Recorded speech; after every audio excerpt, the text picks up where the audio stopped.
You ready for some science? I'm actually really excited about these two new studies. They just came out last week in the academic literature, and I think they're really interesting because oftentimes people think that being addicted to sex or addicted to porn or basically having a hypersexual disorder is simply about having high sex drive, thinking about sex a lot, fantasizing about sex a lot, and having sex a lot.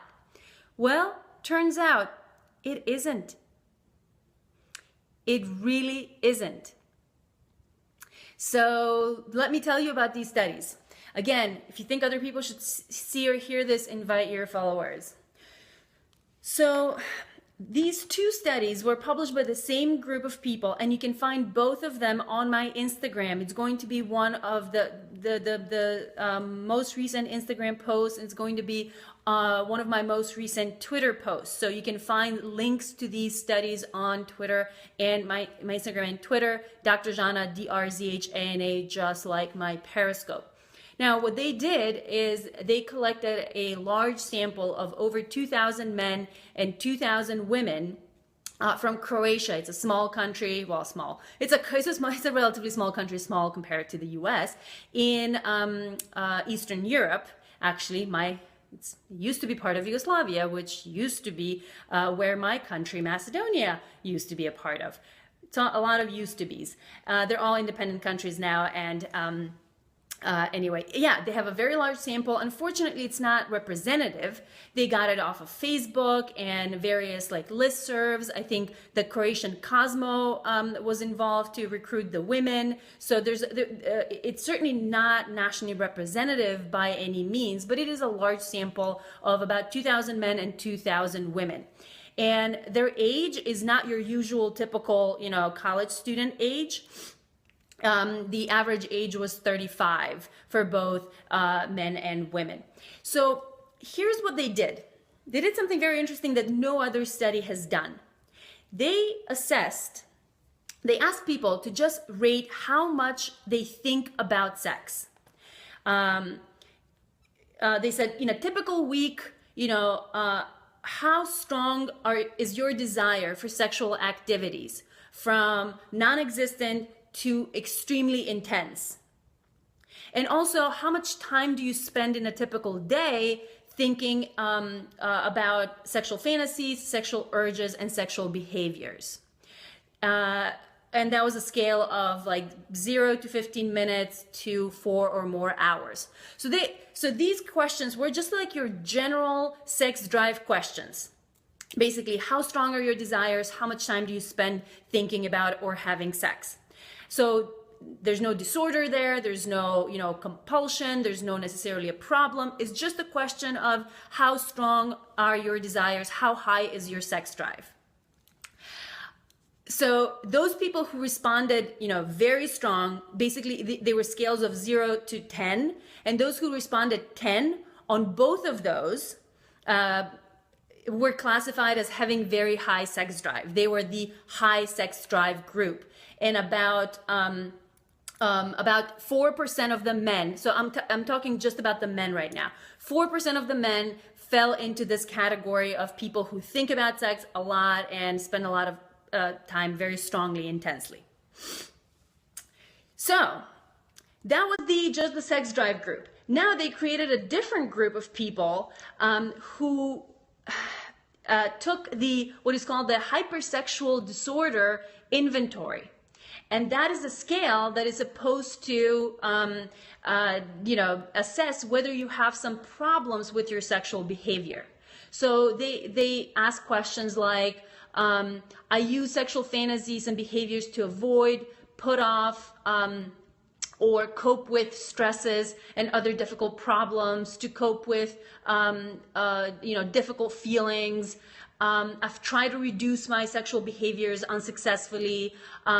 Frequent and intense sexual fantasies have made me very upset or feel bad about myself, have had negative consequences for me in my personal, social, work, and so on.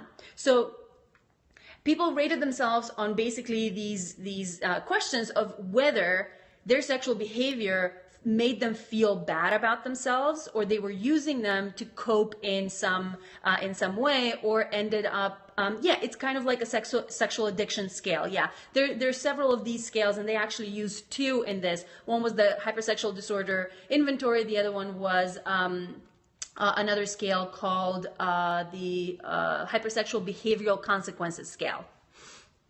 So now the question was, okay, are the people who are going to respond that they have all these issues around their sexuality, are they the same people who have this very, very high sex drive?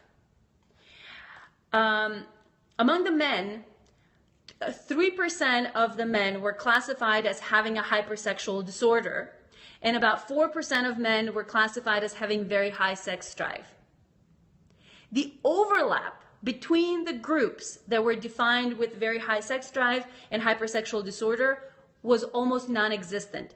Only 4% of the men, only 4 men out of 2,000 fell into both of those groups. So there was almost no overlap between having very high sex drive and having issues surrounding your sexuality and sexual behavior and sexual thoughts and sexual urges. How crazy is that? Now, you know what distinguished the two groups? The men who ended up classified as having a hypersexual disorder were more likely to be highly religious. They were more likely to be to have negative attitudes toward porn use, to feel like their sexuality is not in line with their moral values, to have problems with substance use, and to be depressed. Sorry, Billy, I'm busy. So, so basically, turns out that, and by the way, the guys who had a hypersexual disorder, they had fewer partners and less sex than the guys who had very high sex drive but were not hypersexually disordered. So basically, hypersexual disorder doesn't seem to be about high sex drive at all. It seems to be about using sex in a way that's unhealthy, in a way that is either used to cope with depression. No, too much sex is not a disorder. No, absolutely not. Why isn't sex addiction in the DSM? Because of these kinds of things. So I hope if you missed that, you're going to go back and listen to this. So this was for men. Yeah. So it turns out that, you know, hypersexual disorder is about thinking that your sexual behavior is not okay because you're either religious and your religion is saying that you shouldn't want a lot of sex, or because you have negative attitudes towards porn and that kind of stuff, or it's because you're depressed and you're using sex and masturbation. Actually, these guys were more likely to masturbate a lot than to actually have sex with a partner. It was because they were using masturbation to cope with depression and substance use. Well, too much sex is certainly a subjective thing, yeah. For the women, they did a similar thing where, you know, they measured high sex drive and then hypersexual disorder. Yeah, it's very reflective of how cultures view sexuality. Absolutely, absolutely. Render. No, not a lot of people have a sex addiction. Exactly. Yeah. So it's about people's morals. In a lot of cases.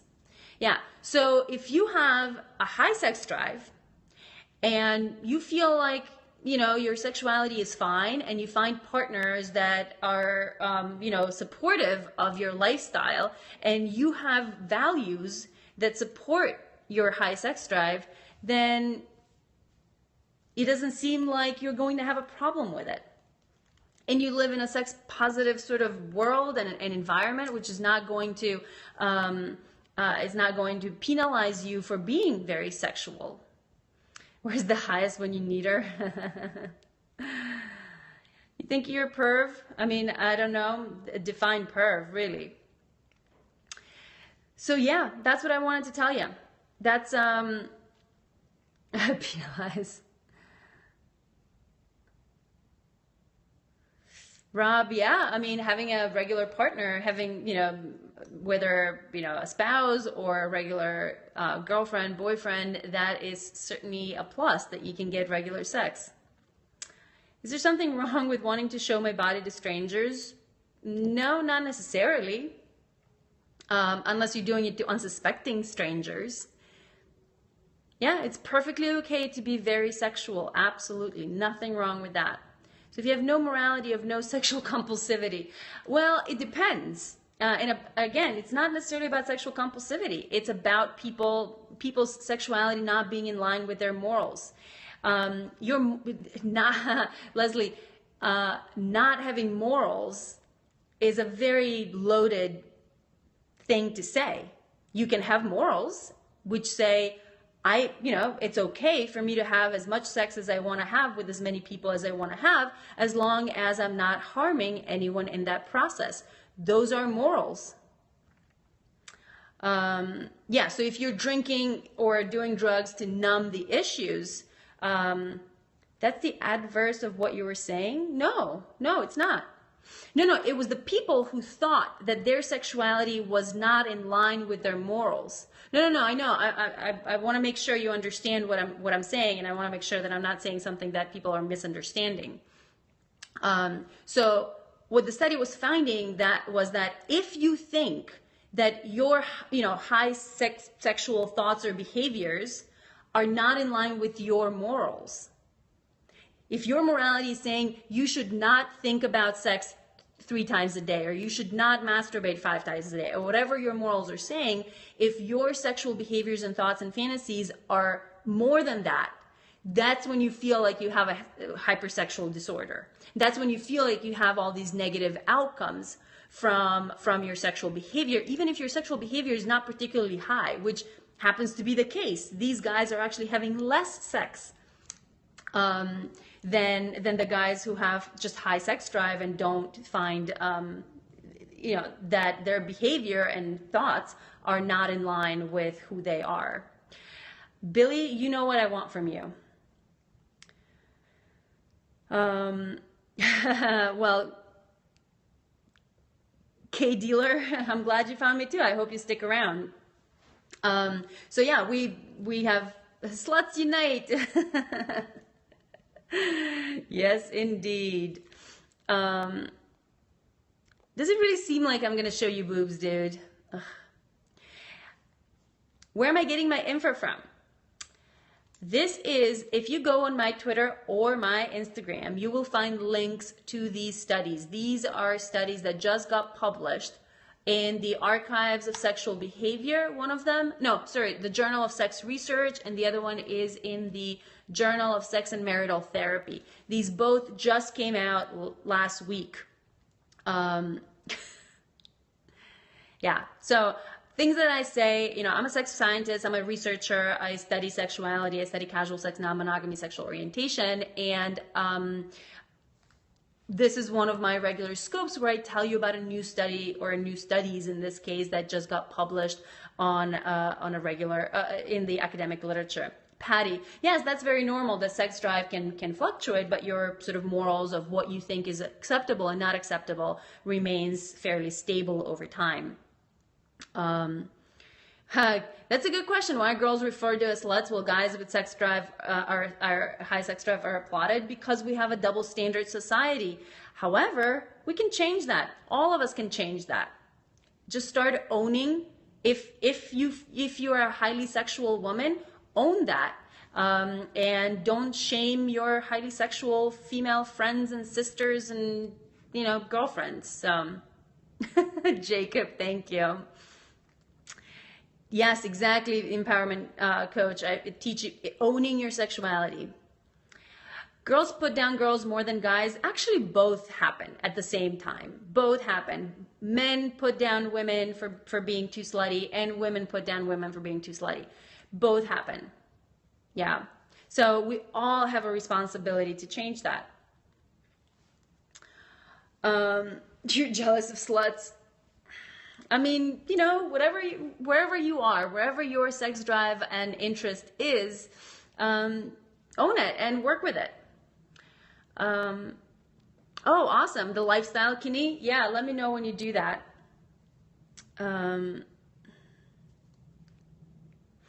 PTSD and hypersexual disorder.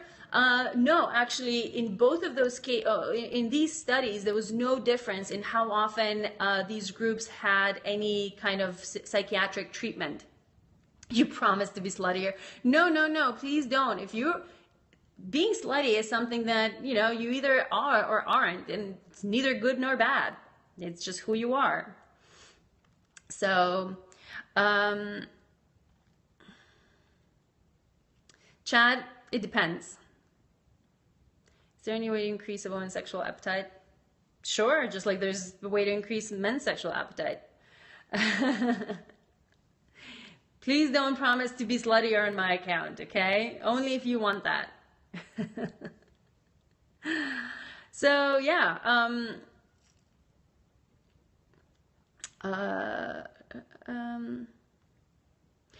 That's okay, Laura. I actually don't. I don't think I'm gonna talk too much more about this right now. I wanted to give you this new study because it's really fascinating, right? It's really fascinating that the guys who had issues with their sexual behavior, with things like, you know, who felt like their sexual fantasies led to feeling upset or bad about myself, shameful, guilty, sad, worried, or men who, you know, felt like their sexual behaviors caused them all sorts of problems with work and social and other important areas of life. They weren't the guys who had the highest sex drive at all. The guys who had the highest sex drive were actually having more sex, but they had more positive attitudes about sexuality. They had more positive attitudes about porn. They were less religious, and they were not depressed. They didn't have substance abuse problems like these guys did. So it really isn't sex addiction. It's not really just high sex drive. It's not about how much you fuck, how much you think about sex, or how many different people you have sex with. It's about whether you're doing it in a healthy way or not. It really doesn't matter the number of time, you know, people that you have sex with, or the time spent thinking about sex. It's, are you doing it to cope with other issues? And are you doing it in a way that neglects other important areas of your life? Oh, cool. Only one you need. Awesome. Well, if it interferes with daily functioning, yes. But there's also that caveat with, you know, whether it's going to become a problem in your life also depends on what kind of world you live in. What is your daily life, right? If say you're married to a man who thinks that you should never watch porn, and that watching porn and jerking off, you know, twice a day is unhealthy, and he divorces you because of that, well, you're going to have problems in your daily life because of your watching porn and jerking off. Or say having sex with other people. If you want to have sex with a lot of people and you're married to someone who wants to be monogamous, then your sexual behavior or your sexual desires and fantasies are going to interfere with your relationship. But if you were married to a guy who was okay with you doing those things and he went and did it with you, then you wouldn't have a problem with that. So how much your sexual behavior is going to interfere with your life very much depends on what is your environment, who are the people around you. Which is why I'm single and dating. Which is why it's really important to find people who are on the same page as you when it comes to sexuality. If sexuality, especially if sexuality is something that is very important to you. Or if your sexuality kind of falls outside of what the, you know, the standard normative, you know, thing is. Yeah, so I mean, compulsivity sure is about becoming more and more out of control with your with your sexual behaviors, and feeling like you can't control them, right? Um, do you tell who you're dating? I don't understand what that is. 3.5 standard deviations. Yeah, so there you go.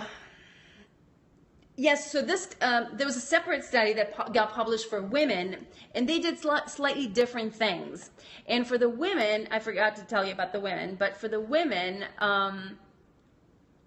basically, let me take a look at the results here for the women. So for the women, there was excellent, Patty.